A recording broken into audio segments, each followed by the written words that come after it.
Welcome to the Black Doctors Talk podcast. I am Dr. Christopher Holmes, host for this episode and member of the Black Doctoral Network. Today, I am joined by Dr. Kuryakin Rucker, who is a licensed attorney, professor, and human resources and management consultant. That's a lot of things that one man is doing, guys. Welcome, Dr. Rucker. Thank you. Thank you for having me. I really appreciate being here. So we have already started our conversation, you guys. So you guys are just now kind of joining in where we're leaving off. So count it as a privilege and an honor to join this conversation. This man is a scholar, and he is going to share a lot of information. Yeah, don't be modest about it. Look at him. He's being all modest. Oh, you're making me blush. He is a scholar, guys, and he's going to drop some things into it's Sunday. So we're going to say drop some things into our spirits today and help us grow and be more informed. So let's start off by telling the viewers and the listeners a little bit more about your background. Where does it all begin for you? It all starts in Detroit, baby. Oh boy. I'm just a kid from the West Side and went to Detroit Public Schools. I'm a proud Detroit Public Schools graduate. Cass Tech High School, class of '94. All my green and white warriors out there, you know, let them hear you. But no, that's the home. You know, that's where you get the spirit and the toughness, the tenacity, the perseverance. You know, my parents, I was the luckiest kid in my neighborhood because I had two parents in the house. You know, we didn't always have a lot of money, but we always had a lot of love. And so, you know, that's where it all is for me is the D. You know, very interestingly, my academic journey did not have a very auspicious start. I was one of those smart kids who kind of coasted through, you know, elementary, middle, high school. And then I got that nice little wake up call when I got to college in the form of, I landed at Florida A&M University with a full ride academic scholarship because my athletic pursuits had been thwarted by a blown knee. Wow. My senior year of high school. But, you know, I was, like I said, I was a smart kid. And FAMU got me real humble to the tune of 0.64 GPA. Whoa. For the year, not just semester. That was my whole freshman year. But now, wait a minute. Is that a 0.64 with effort? That is a 0.64 because, you know, you know, them girls and them parties and chilling out on the set. And so that's kind of what happened. You brought that Motor City mentality all the way down to the Sunshine State. I took you know, I'm smart. I coast. I get it. I sweet talk my teachers into letting me make up that test. And I go to sweet talk the professor and they be like, nah, son. Nah, we're good. You're going to eat that. Wow. So yeah, very inauspicious start. And, you know, led to a season of kind of searching in my life. Work odd jobs, attempted to go to the Marine Corps. Unfortunately, I have flat feet and they were like, nah, we're good. No flat feet. So, you know, I really didn't get back on track academically until, ironically enough, I got married at a very young age. I got married at the age of 21. And my logic somehow went, well, at some point, we're going to have some kids. And, you know, I want them to be better than me. But I also need them to have an example. Yeah. And so that's really what got me going back to school. Wow. And had to start off back at community college. Shout out to Wayne County Community College, downtown campus. And it just went from there. You know, I actually had to get serious about school. I had to put in the time. I wasn't willing to put in the time before. And, you know, once I started, for some reason just couldn't stop. So, so I think that was really the motivation. It was my kids, knowing that my kids were going to be looking to me like I looked to my parents, for an example. And my parents, like I said, we didn't have a lot of money. They did the best they could because it was a different era where you didn't have to have that college degree to do well. Right. And so they did what they could do with what they had. And so I didn't want to not show my kids that you can do whatever it is you want to do, as long as you're willing to put in the work. Yeah. And isn't it amazing though how you relied on what you valued the most or what you appreciated, which were your parents? And even though you didn't even have children at the time, you were setting the foundation to be what you saw. Yeah. That was a good parent. Yeah. I think that's the key is a lot of times, especially when we're young, we don't see the road ahead. Yeah.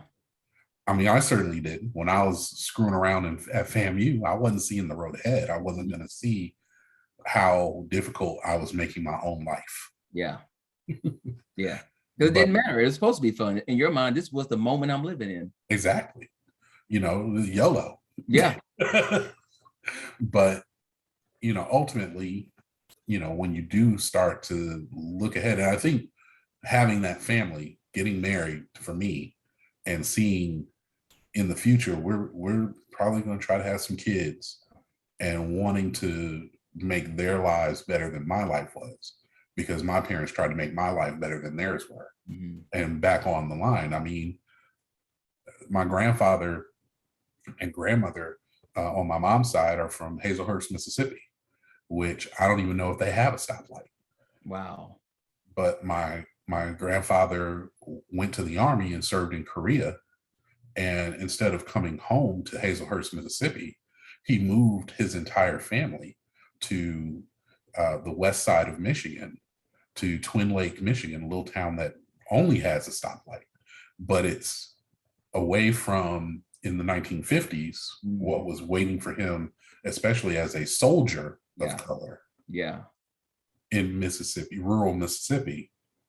He wanted to make his kids' lives better than his was, or had been. And so that's the thread. And I think that's the thread for most of us. Yeah. Is, I want my what comes after me to be better than what I had to go through to get to it. Yeah. Yeah.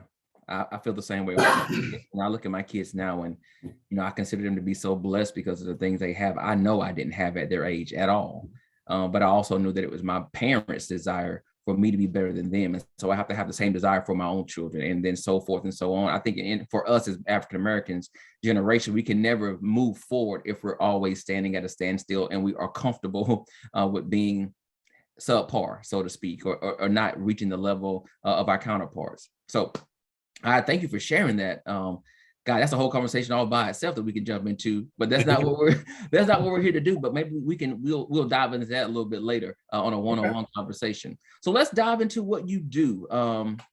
So you are a human resources and management consultant in terms of your career field. What drove you, or what currently drives you to do that type of work?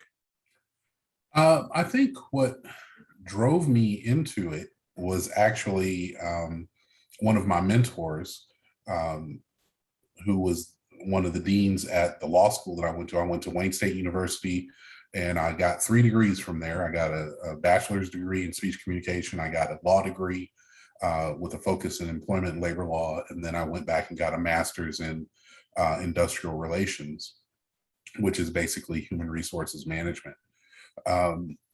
In law school, I had a mentor, one of the deans at the law school, Dean Michelle Miller, who has since passed on, and I honor her and I raise her name up,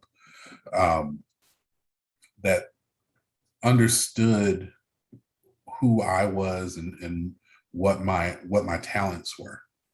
And I was looking, just as many law students do. I'm going to go in, I'm going to, kill the game in law school, get one of these 6-figure jobs, being a high-powered litigator. And I in law school, I really fell in love with labor and employment law. And so I thought I was going to go and work at a law firm. However, during my matriculation in law school, I got divorced. So all of a sudden, I'm now a single father of 2 kids and working 70 to 80 hours a week is probably not something that I'm going to be able to do if I want to be any kind of father. Yeah. And I have a great father. And so I wasn't going to be able to be just any kind of father. Yeah.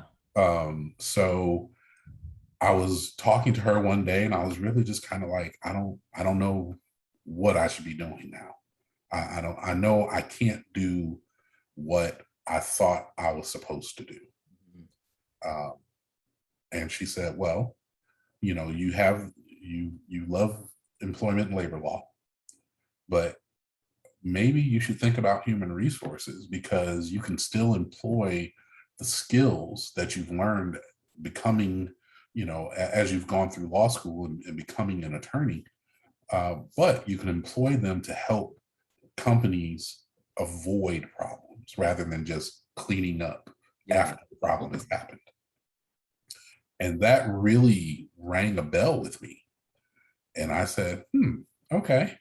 And she actually, there was the day we had this conversation, there was a career fair on campus in the main part of the university. And there was a gentleman from one of the automakers who had gone to my law school, Wayne State Law School, and he was working in human resources, and he was at that career fair. And my mentor, Dean Miller, picked up the phone. She gave him a call. She said, "Are you on campus?" And he was like, "Yeah, I'll be here until like 3:00. And it was like 1:00. And she was like, "You need to go home, put on a suit, and get your butt down. Print out a couple of resumes and get your butt down to the career fair in the student center." And I did. And I pulled up like with maybe 15, 20 minutes left before they were about to shut everything down, and had a conversation with the other alumnus of the law school. And we hit it off really well.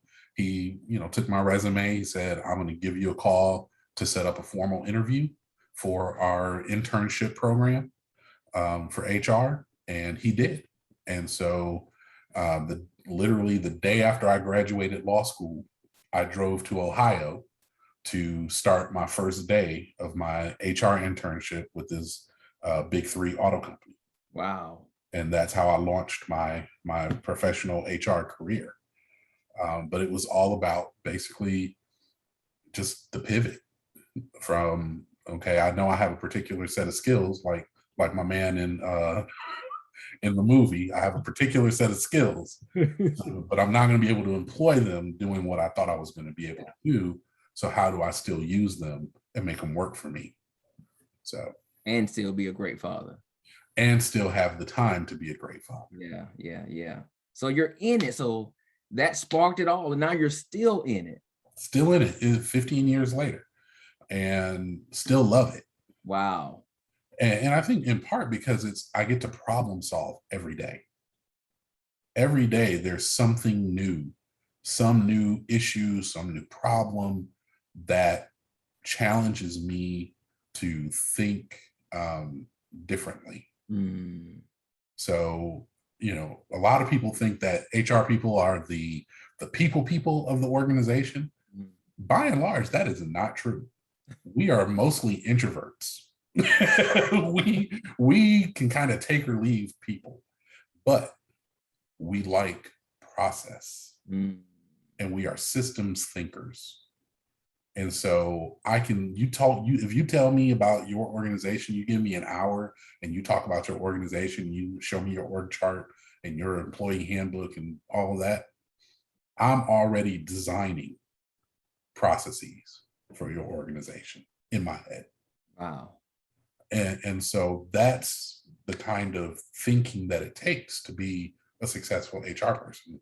You have to be able to see the whole thing, but then break the whole thing down into processes and know how processes interact with each other, because that's how you have systems. And so that's what keeps me engaged in HR. Wow. Is every day there's an opportunity to create a new system, or create a new process, or refine a process, make it better, make it more efficient, make the outcomes better. So that's what keeps me engaged. So when we think about every company is different, and so as you work with these small and these medium-sized companies as a consultant, what are some of the challenges you have seen that consistently come up in your work? Well, I think the biggest thing is people that are running organizations. And I'm talking companies, for-profit companies, nonprofits, even churches. You don't get into doing what you do to deal with people and people issues. Even with a church, with a church, you are there to deal with people because you're concerned about people's soul. Right. But when you're talking about the people that you are going to have working for you, you don't get into business thinking, man, I'm really excited about figuring out this compensation plan. Right? Not at all. You are excited about doing the thing that you do, what you feel like your purpose is for your organization, right? Or your mission for your organization. Right. And so the people issues get lost. And founders and entrepreneurs and other folks that are running organizations, they get lost. They get lost and they try to wing it because they think, oh, it's just this compensation stuff. It's just, I don't have to, make sure that I'm classifying them properly as either an employee or a contractor. My money says everybody's a contractor. Right. Right? So I don't have to pay these payroll taxes. Right? Exactly. But there are very specific tests that you have to deal with to determine, is this really a contractor? Or is this really someone that you should be considering an employee? Because there are some real bad outcomes if you misclassify someone. When the DOL comes and knocks, that's the Department of Labor, comes and knocks on your door and says, well, we think that these folks have been employees and that you've been underpaying them for the last 2 years. And so here's how much that's going to cost you. Oh. And then they call their buddies at the IRS and say, this organization, they've had these folks classified as independent contractors, so they haven't been paying payroll taxes. So why don't you go, here's their address. Why don't you go knock on their door tomorrow and collect your payroll taxes? Wow. And that can shut your doors. Yeah, most definitely. It can close your doors because the penalties and the interest and all of those things, it compounds. And that's what people are not thinking about. When you're worried about, this is what I do, let me do what I do. And you're not worried about all of the administrative, formal systems that you need to have in place, processes you need to have in place, processes that you need to go through to determine, who you need to have on your team and how you need to ensure that they are taken care of. Yeah. I think that one thing that you said, it was a powerful statement, and this is for anybody out there that has a business and that may have employees, is not that sometimes their employer doesn't care about the employees. They get so lost in the vision and doing the work that they mismanage the processes to give you the value and work that you need as an employee, because people, they don't care about us, blah, blah. They may do care, but they don't have the people on the team to ensure they're doing what's best for you and still handle the mission or be or prioritize the mission of the company. Correct. So That's exactly right. That's exactly right. It's not that they don't care. I mean, there's some that don't. Right, there are some. but for the most part, it's that they don't know. You don't know what you don't know. That's right. And so that's where I step in. If you call me, or if we hook up and I'm able to say, I'll take that off your plate. You do what you do because you can do it better than nobody else. Right. Right. Right. Let me deal with those other details that you don't know about, but that can nonetheless come back to bite you. Yep. Yeah. I love that idea. I love what you're saying, because I know a lot of people out there that are so committed to what they're doing, but they have no background, as you would say, those processes that and those systems that need to be in place to make sure that you can continue to do it. Exactly that. You're so lost in the work, you're blind to all the other things that, as you say, the IRS may come knocking at your door, or the DOL, which you don't want that knock. No. That's a bad knock, people. Well, it's not that you don't want the knock, is that you want to be able to give them what they're going to need. And then they'll say, oh, okay. And then they'll go away. Yeah. But what we don't want them to need is a paycheck. we don't have to be writing the check before they walk out of that door. Correct. Yeah. Oh man. So I know that you are a consultant. We talked a little bit earlier, working for somebody as an employee and in being an employer looks a whole lot different now than it did 20 months ago. It does. So in terms of your work, how has your work changed since we've been in this pandemic? It's in some ways it's gotten much, much harder. Yeah, I'm sure. As a consultant, the challenge for me is always, number one, because I deal with people who are running organizations, I have to convince them that they actually need me. Yeah. So you don't know what you don't know, but I'm here to tell you that this is what you don't know. And this is why you need me to come in to have your six. But I'm sorry, people who run organizations, they usually get to that point because they're awesome people.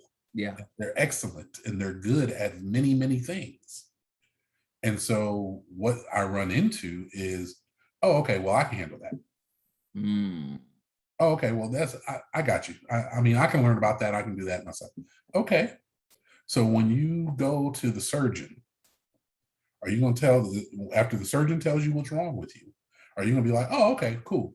I'm going to handle that surgery next week on Friday. I'm going to go ahead and just do that myself. I'm going to go ahead and take my spleen out myself. I'm going to go YouTube that and I'm going to YouTube it.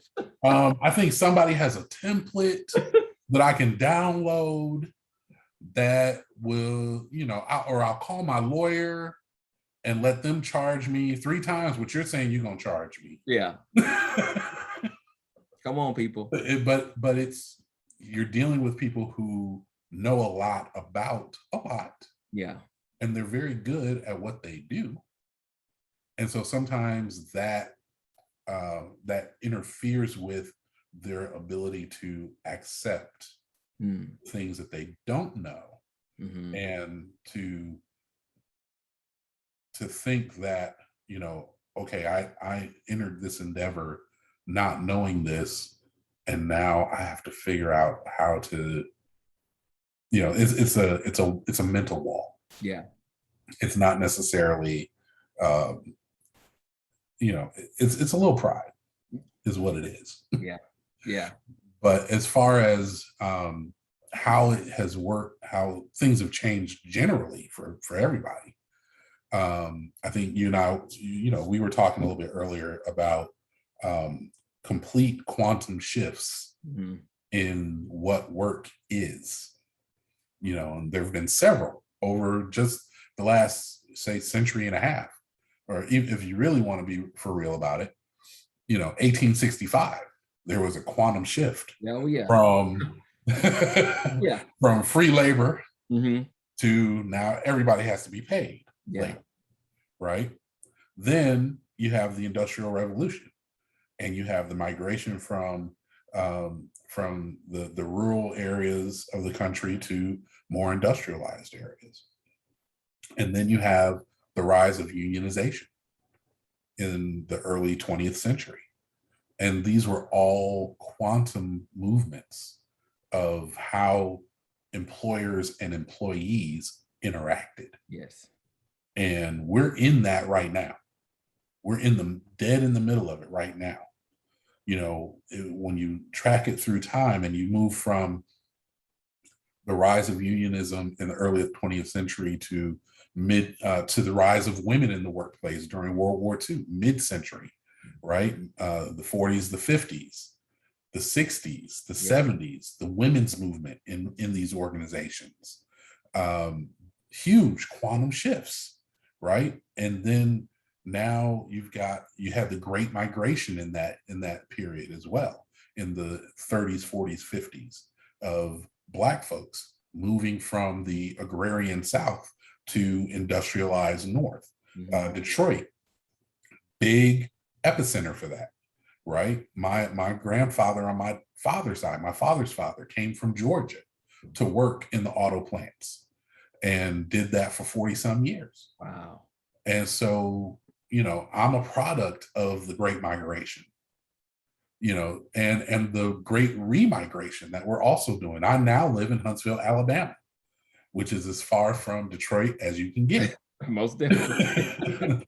but it's been a good situation for me. It's been a good move for me. And now we're seeing that demographically. People are leaving the North. And when you see the rise of like Atlanta as a major metropolitan area, you see Houston, Dallas, all of these places, the population growth is being really driven by African Americans leaving industrialized northern cities, Detroit, Chicago, New York, Philly, and they're moving back south. But we're in one of those quantum shifts because over the last 5 years, gig work, right? Uber, Lyft, DoorDash, all these gig jobs. If you go on Fiverr, if you need a logo for your organization, you used to have to engage with a graphic designer and or a firm that does graphic design or marketing firm or something like that to run focus groups about different design possibilities and what does this make you feel and how does this, you can go on Fiverr and engage with a creator in 10 minutes. And for $50, boom, you've got a logo. Yep. So the rise of the gig economy kind of is what started kicking this thing off. And then I think COVID just accelerated it to a huge degree. We were already moving more toward remote work. There were organizations that were already doing hybrid work where you'd work from home a couple of days a week. You come to the office a couple of days a week to just do meetings really and that kind of thing. But now with COVID, where massive numbers of people were now going home, all of a sudden, it just accelerated that process. And now I think we've reached that tipping point where we're not going back. Yeah. And I think employers are seeing this now because they're saying, hey, we need y'all to come on back. And people are like, no, I'm not ever. Yeah. And now employers, if you go out on LinkedIn or if you go out on Indeed, employers are putting, hey, I need a software developer or a software engineer, and in parentheses, on site. Yes. Or in parentheses, hybrid. Or parentheses, remote only. Yes. And so we've now reached that tipping point where the expectation is that you will tell me up front what my work situation is going to be. Now, employers, I'll be very honest with you, most employers hate online work or not on-site work because leaders have a hard time managing people that they can't see. Yeah. Yeah. It takes a higher level of leadership skill to manage someone and make sure that they are being productive when you're not able to just walk over to their desk or call them to your office. Do you think, and this is just a side note, because when you said that, you make me think this, do you think it's because if that person is able to get their work done efficiently, not in your presence, that you cannot attribute that to your leadership ability? I think that's part of it. Absolutely. But I also think that we still are very much trying to shed this mindset of sort of the hourly mindset. We're tied to the 40-hour week. So if I don't see you sitting in your chair for 40 hours this week, I feel like I've been cheated. Yeah. So though you might be perfectly productive at home, and you might be producing exactly what you would be producing if you were sitting here in the office, you might be producing that in 4 hours a day versus 8 hours a day. And I can't tell, and I can't gauge.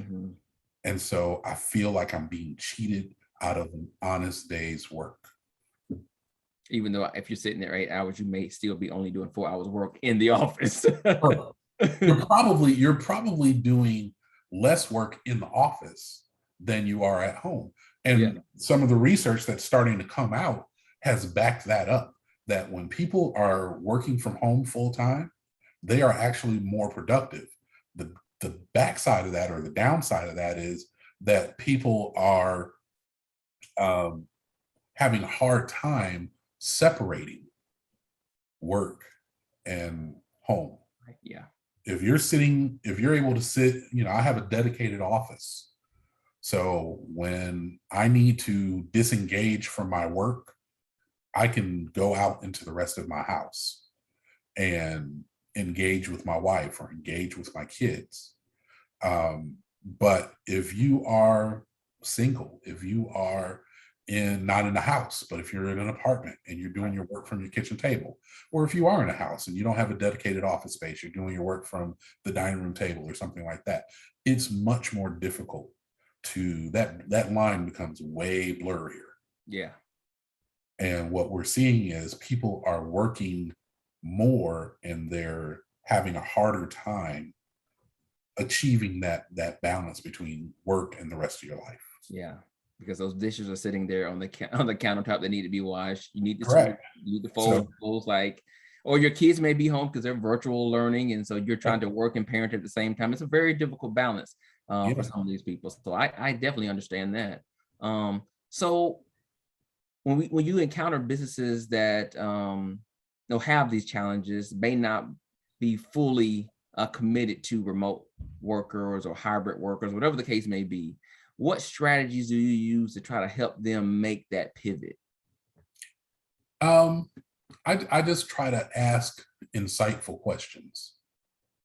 And so I try to say, okay, well, this job, tell me what about this job requires a presence in your office? Yeah. What is the thing that must be done here, or else it cannot be done? I mean, and there are some jobs that's absolutely true. You can't do what we need you to do unless you're physically here, and that's okay. But for some jobs, it may be that you don't need to have a constant presence, that a hybrid situation would work better for you. And then what I try to do is say, okay, now let's look at the makeup of your entire workforce. So, and we're going to stick people into 3 categories. Got to be here, need to be here sometimes, and don't need to be here at all. And what's the ratio? And if the majority is don't need to be here at all or only need to be here sometimes, then I look at, well, their ancillary benefits to that. That means you don't need as big a building. Now let's look at non-HR aspects of your business. Let's talk about your overhead. Yeah. Let's talk about the office space that you're renting. Let's talk about if you've got 100 employees, but only 10 absolutely need to be here every day. And the rest, you got another 20 or 25 that need to be here sometimes for certain meetings. Maybe you have vendors that come in or partners that come in and you need to, so they may need some flexible space, but then the majority don't need to be here at all. Now let's look at what do the numbers look like? Because that's what business people understand. Is them dollars. Yes. Let's look at what your current spending is on facility versus what it could be on facilities. If we move to permanent space for this many, flex space for some, for more, and then work from home for everybody else. And usually that's what turns it. What you mean? I can reduce my facility spending by 50%. Yeah. Yeah. That's powerful. And I know the other thing we talked about as it relates to just the mentality of employees now, they're just not the same. No. These employees want to be happy. They many times now know their worth. Yes. And if you cannot accommodate them and meet their basic needs of what they're asking for, they're going to shoot you to deuces. And that's it. And I think that's the employers that are, and I'm talking about, the big ones that are looking at it from, this is going to make things cost more, et cetera, et cetera, et cetera. Well, I always tell people, if your business model is based on not paying someone basic survival wages, because that's minimum wage is not survival wages. Right. But if your business model relies on that, you got a bad business model. Yeah. And people will pay more if they know that people are taken care of, if you're taking care of your employees. Yeah, you're absolutely right. Because it's justified at that point. Okay, so I'm gonna pay $7.50 for this burger because I know that you're paying the folks that are cooking the food a living wage. I'm okay with paying $7.50 for that hamburger. And because you pay them a living wage, they come in here as a better quality employee to ensure this is going to probably be the best burger I ever ate. Exactly. Versus something that may fall on the floor, they say, oh, blow it off and put it back on the bun. But that's real. But yeah, that's real. People take pride in their work, no matter what level of work they do. Yeah. People take pride in it. Yep. If they feel valued. And one of the ways that you measure whether as an employee, I know it's true in my life, part of how I feel valued by my employer is that you pay me right. Absolutely. There shouldn't be a reason that I'm working 40 hours a week plus maybe, and still got to be on food stamps. Wow. That should not happen. It should not in this country. Yeah. And if I got to pay an extra $1 to make sure that the person who's serving me my food doesn't have to go to a third or fourth job or go on food stamps to feed themselves or their children, I'm okay with it. Yeah. Wow. So, I mean, that's just some very deep work. It's probably exhausting at times, depending on the company you're dealing with. But not only are you a consultant, you're also a professor.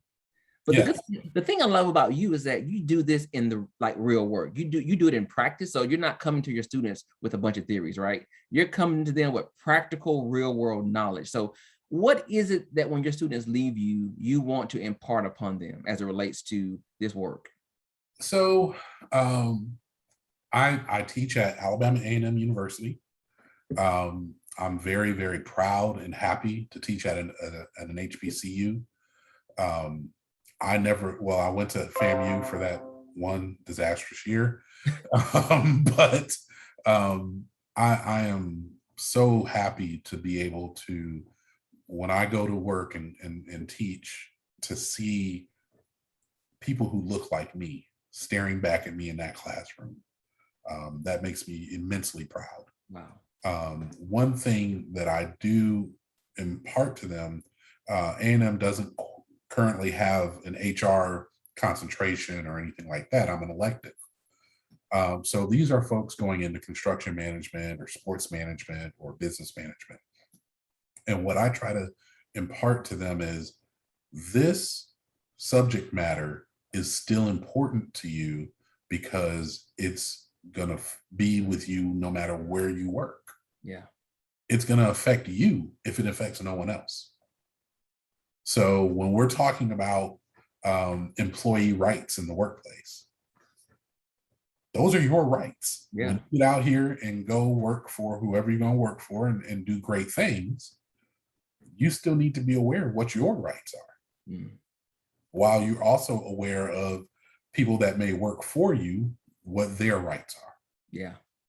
So I try to make it personal to them that this is stuff that you just need to know, not just because you're going to manage people one day, not just because you're going to own your own businesses one day, not just because you're going to run companies one day, but because this affects you from the moment you sign that offer letter.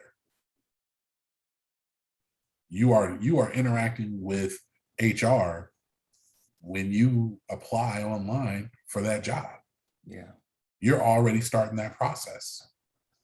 And so these are the things you need to be able to be thinking about. You know, I tell all of my young ladies that I teach, negotiate. Negotiate that salary. Yeah. Because for white women, the gap is 82 cents on every dollar that a white man makes. For African-American women, it's less than 60 cents. It takes Black women a year and a half to make what a white man makes in 1 year. Wow. And people will discourage you from negotiating. So let me ask you this. I'm glad you brought that up. Do most companies have flexibility when it comes to salaries or hourly rates? They just don't tell you that. I can't say, that I know for sure what every company's situation is. Okay. I have found, I'll tell you just from my personal experience, I have found that if you ask not, you don't get it. So I have at least asked every organization that I've ever worked for. So is there some flexibility in that rate? And see what they say. Yeah. Because the worst thing they can tell you is no. Yeah, I always ask. Only because now that I've worked, I know my worth, right? So I have a particular asking point that I feel like I am worth. And so if the initial offer is something lower than I would like to receive, I'm going to say, is that number flexible? Is there some wiggle room to negotiate? And if they say no, and I'm like, well, I'm worth more than that, I just walk away. Yeah, and exactly. If they say, well, what are you thinking? Well, and I think it comes down to this too. It's I tell them to negotiate, but you don't negotiate from a position of weakness. Yes. You always negotiate from a position of strength. And strength is knowing what your rate ought to be. Yeah. So we now have many, many tools that we didn't have back 20, 30 years ago. We have PayScale. We have Glassdoor. We have other websites that are free that you can find out what does the average person, what does the market pay for this job with my experience, my education level. What should I be looking at? What's my range? So if you're armed with knowledge you now can negotiate from a position of strength. Yeah. And better, you know when you don't need to negotiate. Yeah, most definitely. If you know that your range is between 60 and 70, but your employer is coming in with an offer of 69, maybe you don't need to negotiate that. Maybe you just take the blessing. Yeah. I like that though. Come in with 75. Yeah. But I like what you said, negotiating from a position of strength. That's key. That's key. So for the people that are out there and you're looking to move into a new position or something, go and look it up. Do the research. Know what that position is paying on an average across the nation, right? And so when you go in and they hit you with that number, you're like, hey, that's not bad. Or, whoa, that's bottom shelf right there. Right. I mean, because compensation, companies have a strategy about their compensation. Are we going to pay at the market rate? Mm-hmm. Are we going to pay above the market rate? Or are we going to pay below the market rate? And the market is not just national, but it's also local. Yeah. So I'm in Huntsville, Alabama. We have a ton of federal contractors, and they employ a ton of engineers. So there's a lot of engineers out here and a lot of companies that hire them. So if I'm looking for an engineer, I have to take that into account. Well, do we need to pay at or above market? Because if we pay at market, I might not be able to get people because they already have jobs. Yeah. If I'm looking to draw people, I might have to pay above market. And if I want to keep the people that I get, I may have to pay above market. Yeah. Because if I don't, other companies that will pay above market will take them from me. Yeah. That competition is real. It's real. But if you know that, if you understand it, and that's what I try to give my students. I give you the theory. I give you the way this practically plays out in a company. And I give you what my experience has been. And then I, in everything, have a strategy. Yeah. Because what you're giving them are those tools to sustain success, right? Exactly that. Is if you are always prepared, that's, negotiation happens every day in every aspect of your life. But if you are prepared, no matter what the negotiation, you can be successful in it. Yeah. Or you can know when either to just accept the blessing and not negotiate, or to just walk away and not negotiate because they're, quite frankly, being disrespectful. Yeah. Simply. So let me ask you another question. So in this 15 years of you doing this work, what's one thing you wish you would have known earlier on in your career? I think I wish I would have known how much stronger I would have needed to be with regard to accounting and being able to understand, the basic business principles. Yeah. After 15 years, I've been able to learn from everywhere that I've worked, right? But when I first started out, I was all about, the legal aspect. Yeah. And I couldn't grasp the business aspect. But now that I've gone through my evolution, I understand business and I understand the legal regime and how they interact and how they affect each other. But before, I was essentially a lawyer trying to do HR. Yeah. Right. But now I feel like I am a fully developed HR professional who has the bonus of I've also got the skill set of a lawyer. And I bring that to, I'm always thinking, okay, how can this get us sued? And how do we avoid that? If I have to stand in front of a judge or a jury and say that this is what the company did in this situation, what would the likely outcome be?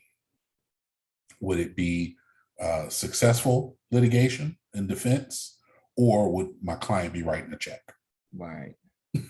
Yeah. So that's the key. Is now my legal background is a complement to my business sense and knowledge, whereas before I had no business sense, no business knowledge, because again, I came from a speech communication.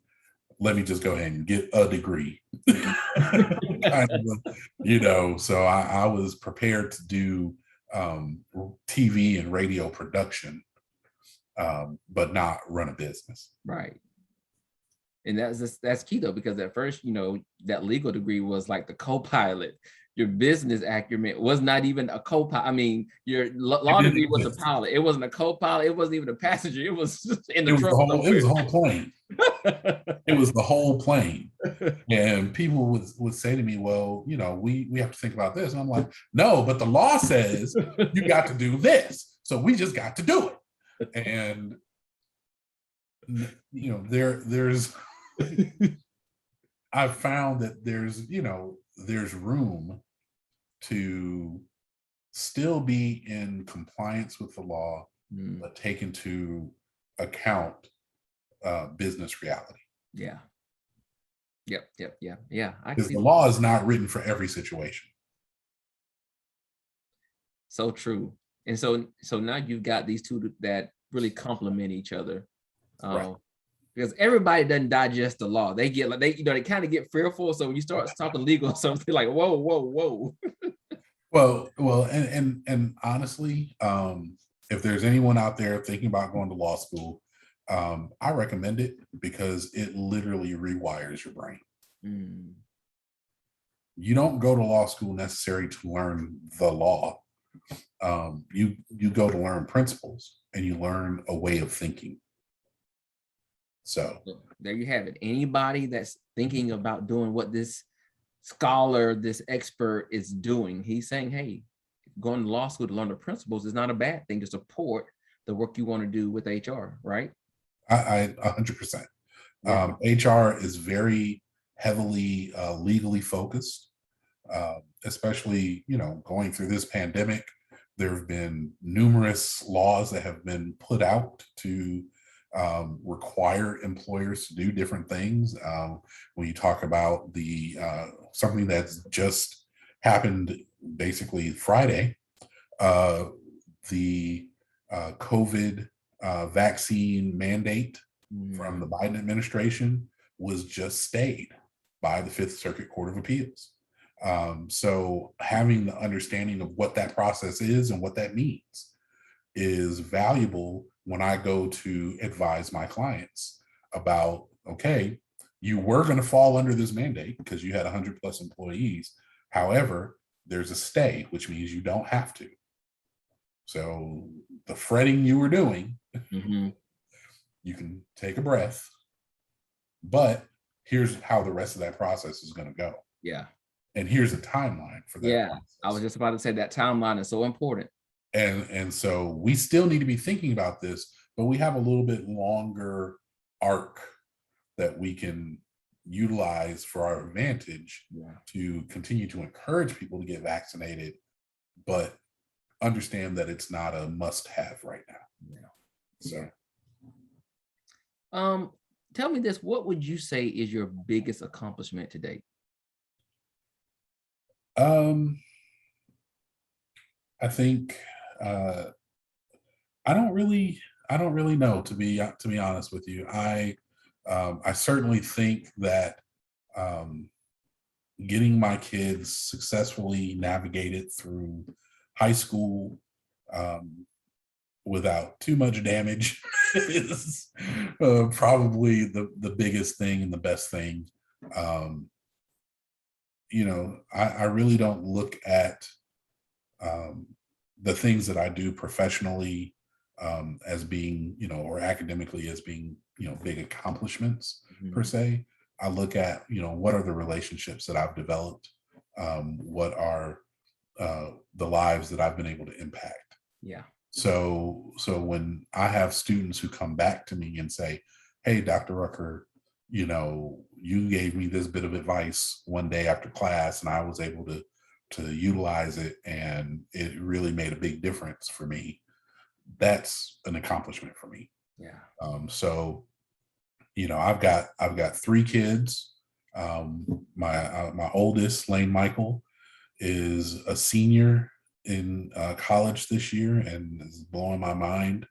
And she's actually just getting back from Seattle, where she went and did a tour with her preferred graduate school, and it's crazy to me to think that she's going to be going to grad school next year. And I've got 2 freshmen, Zachary and Kimora, and they are doing great things every day.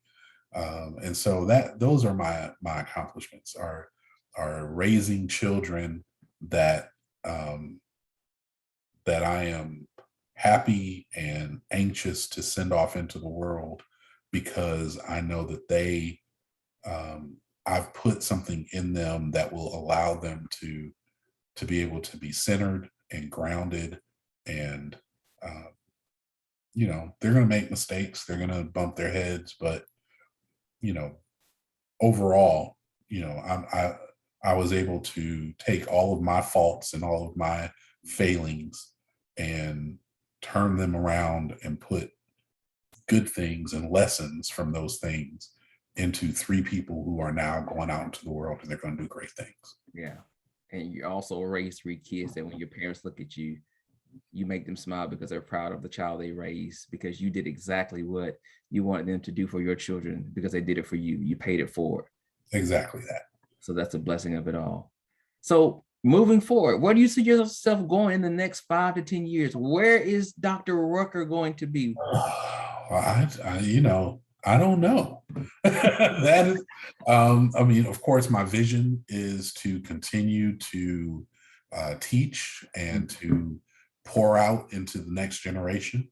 I think that is what my reasonable service is. To whom much is given, much is required. So that is my reasonable service, is to give those things that I have learned over my career and pour them into the next generation. Yeah. And so I want to continue to do that, absolutely. But also to, grow my business, of course, because I look at that as service as well. Yeah. It's because, especially when I'm talking to entrepreneurs and organizational leaders that are African American, Black businesses fail at a greater rate than white businesses. And a lot of the failure is attributable to access to capital. I mean, that's what the research and the data tells us. The number 1 thing is access to capital. The number 2 thing is HR, human resources. You can't get them, you can't sustain them, or you're messing things up. Mm-hmm. Now you're being sued, and that's what drives you out. Yeah. So my calling and my service to my community is, I want to support your vision for your organization. If it's a church, let me support that vision. If it's a business or a nonprofit, let me support that vision by taking this thing that can be all-consuming and distracting off of your plate. Yeah. Let me take that off your plate so that you can focus on your mission and your vision, and I can handle these other details. Yeah. Without being distracted or consumed with those things that this expert people can do for you. He can do it. So let him take it off your plate. Wow, this has been a great conversation. I told you before I was excited about speaking with you, because this is not an area that I am well informed in. That I realize I need to know more and more about this. I may be reaching out to you myself. And so absolutely, give me a call and we can have a conversation. I'm happy to do it. Well, before we end the interview, I do want to have you talk about your affiliation with the Black Doctoral Network and how it has enhanced your career. Well, I'm actually a new member because I'm also a new doctor. I received my PhD in management with a focus in human resources leadership from Sullivan University in Louisville, Kentucky in March of 2021. So I was dissertating through the pandemic. Congratulations. Thank you. Thank you. And so I actually became a member this year as well, and had the great good fortune to be a presenter at the BDN conference virtually this year. And so that has been a real big blessing for me to be able to get my research out there. My dissertation was a look at the lived experience of Black attorneys with racial microaggressions in the law firm workplace, and how that affected their motivation. Wow. And so, I was really excited to be able to present that research to, excuse me, to the Black Doctoral Network, in order to get that word out there, to get that message out there that, racial microaggressions, A, are real, B, have real impacts. And, you think of lawyers as being tough, as being, really smart, as being, these folks that nothing gets to, but that's not, we're people. Yeah. And, African-American attorneys, we make up 5% of the entire legal profession. Wow. 5%. So when we go into a legal workplace, whether it's a courtroom or whether it's a law firm, we're often the only Black person there. Wow. And we deal with these racial microaggressions, whether they're intentional or unintentional. Yeah. They still cut the same. Yes. And I've had situations where I've gone into courtroom to represent a criminal client, and I am suited, I am looking as sharp as I can look, and with a briefcase, and the whole deal. Everything about me, I think, screams lawyer. Yeah. And I go to check in with the court's clerk, and the clerk says, okay, well, you can go sit on the other side of the bar, and when your lawyer gets here, you have them check in, and we'll be ready to call your case. Wow. And in those moments, it is how do I not revert to the part of me that is still residing in the west side of Detroit on Beechwood. Right. Right. But that's something that these attorneys all had in common, was these slights, these indignities that you suffer sometimes from your colleagues, the people that you're supposed to trust with. And so being able to get that research out, beyond just the publication of my dissertation and all of that was really really awesome for me, and very valuable to me. So I really thank BDN for inviting me to do that presentation. Yeah, we're just so blessed to have people like you that we can even invite to do presentations of that nature, because they're so informative, and the work that we do as Black academics need to be out there, and especially presented among each other, where the work can really be appreciated. Absolutely. Yeah. So I just want to thank you so much for joining me today. This has been a great interview. I have enjoyed it. I know everybody is listening and is going to watch this. They're going to enjoy it. So thank you, Dr. Rucker. But before we go, if you could please let our listeners and viewers know where they can go to learn more about you and the work that you do. All right. My website is www.rucker, RUCKER, management consultants, plural.com. RuckerManagementConsultants.com. I am on Instagram and on LinkedIn under Kuryakin Rucker, KURYAKIN RUCKER. So I am happy to connect and have conversation and help anyone I can help, for a fee. But or feed them. or feed. That's important. I love that's vitally important. This man has Because 3 kids. He just told you he has 3 kids in college. in college. One headed to grad school. Send this man his coins. Please, thank you.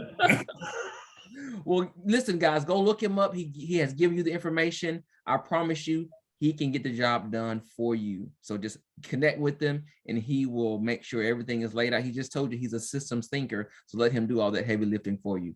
Trust him. So while you're doing that and you're connected with Dr. Rucker, please stay connected with the Black Doctoral Network on all of our social media channels as well. Thank you for joining us today for the Black Doctors Talk podcast. We hope you will join us again next time. But until then, please don't forget to like, share, subscribe, and go tell a friend. We appreciate you guys so much for joining us and have a great day.